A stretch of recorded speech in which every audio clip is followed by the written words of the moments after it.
ആരായിരുന്നു മലിക്കുൽ മുളഫർ രാജാവ്? ഇത് നമ്മൾ അറിഞ്ഞിരിക്കണം. കാരണം പൊന്നാനി കടപ്പുറത്ത് നടക്കാനിരിക്കുന്ന മലിക്കുൽ മുളഫർ മജ്‌ലിസിൽ വെച്ച് ഷെയ്ഖുന കാന്തപുരം ഉസ്താദിന് മലിക്കുൽ മുളഫർ അവാർഡ് നൽകുമ്പോൾ ലോകം ആ രണ്ട് മഹാവ്യക്തിത്വങ്ങളെ കുറിച്ച് വീണ്ടും ചർച്ച ചെയ്യും. മുളഫർ രാജാവിനെ കുറിച്ച് 5 കാര്യങ്ങൾ ഞാൻ പറയാം.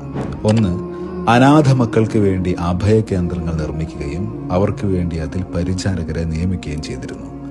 2, അദ്ദേഹത്തിന് ഏറെ ഇഷ്ടപ്പെട്ട കാര്യങ്ങളിലൊന്ന് ദാനം ചെയ്യലായിരുന്നു. 3, നാടിന്റെ വിവിധ ഭാഗങ്ങളിൽ ദിവസവും കൂമ്പാരക്കണക്കിന് ഭക്ഷണം വിതരണം ചെയ്യാറുണ്ടായിരുന്നു.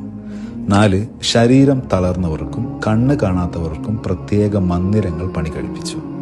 5, ആശുപത്രികളിൽ ചെന്ന് രോഗികളെ സന്ദർശിക്കുകയും ആവശ്യങ്ങൾ കേട്ടറിഞ്ഞ് സഹായിക്കുകയും ചെയ്യുന്ന പതിവ് അദ്ദേഹത്തിനുണ്ടായിരുന്നു. ഇനിയും പറയാനേറെയുണ്ട്. ഇത്തരത്തിലുള്ള പല പ്രവർത്തനങ്ങളും ഇന്ത്യൻ ഗ്രാൻഡ് മുഫ്തി കാന്തപുരം ഉസ്താദിൽ നിന്നും പലർക്കും അനുഭവവും അറിവും ഒക്കെ ഉണ്ടാകും. കമന്റ് ബോക്സിൽ നിങ്ങൾക്ക് പങ്കുവെക്കാം.